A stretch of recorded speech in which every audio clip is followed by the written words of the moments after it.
লাগবে না Hormuz, pipeline ও রেলে আসবে উপসাগরীয় তেল। মধ্যপ্রাচ্যের রক্তক্ষয়ী সংঘাত আর হরমুজ প্রণালীতে চলমান তীব্র সামরিক অস্থিরতা বিশ্বজুড়ে জ্বালানি বাণিজ্যের মানচিত্র চিরতরে বদলে দিচ্ছে। ইরান, ইসরায়েল ও যুক্তরাষ্ট্রের ত্রিমুখী লড়াইয়ে বিশ্বের সবচেয়ে গুরুত্বপূর্ণ এই জলপথ এখন এক মৃত্যুফাঁদে পরিণত হয়েছে। ফলে সমুদ্রের নীল জলরাশি ছেড়ে উপসাগরীয় দেশগুলো এখন ঝুঁকছে মরুভূমির বুক চিরে যাওয়া পাইপলাইন আর রেল লাইনের দিকে। পরিসংখ্যান বলছে বিশ্বের মোট অপরিশোধিত তেলের প্রায় 20% এই হরমুজ প্রণালী দিয়ে পরিবাহিত হয়। কিন্তু সাম্প্রতিক ড্রোন হামলা, সমুদ্রে ভাসমান মাইন আর আকাশচুম্বী বিমা খরচের কারণে এই রুট এখন বাণিজ্যিক জাহাজগুলোর জন্য চরম ঝুঁকিপূর্ণ। এই প্রাণঘাতী পরিস্থিতি এড়াতে আরব দেশগুলো এখন সমুদ্রপথের উপর থেকে নির্ভরতা কমিয়ে দ্রুত স্থলভিত্তিক অবকাঠামো গড়ে তুলছে।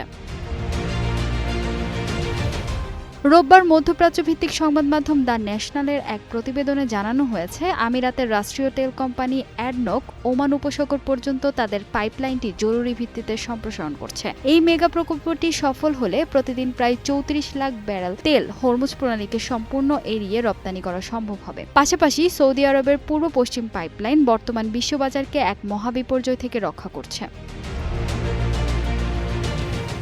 শুধু তেল নয়, সামগ্রিক অর্থনীতির চাকা সচল রাখতে রেলপথ ও সড়কপথ এখন ত্রাণকর্তা হিসেবে আবির্ভূত হয়েছে। শারজাহর খোরফাক্কান বন্দরে পণ্য খালাসের পরিমাণ কয়েক গুণ বেড়েছে। তবে বিশ্লেষকরা বলছেন, ইরান এই জলপথে যত বেশি নিয়ন্ত্রণ আরোপের চেষ্টা করবে, প্রতিবেশী দেশগুলো তত বেশি বিকল্প স্থলপথ ব্যবহারে মরিয়া হয়ে উঠবে। যদিও এলএনজি বা ভারী সার পরিবহনে এখনও জাহাজই প্রধান ভরসা, তবু বর্তমান সংকট মধ্যপ্রাচ্যকে এক কঠোর শিক্ষা দিয়েছে। ভবিষ্যতের অর্থনৈতিক নিরাপত্তা নিশ্চিত করতে তারা এখন সমুদ্রের অনিশ্চয়তা ছেড়ে স্থলপথের স্থায়ী ও সমান্তরাল এক অর্থনীতি গড়ে তুলছে। ফাহিমা সুরভি, নিউজ ডেস্ক, গ্লোবাল টেলিভিশন।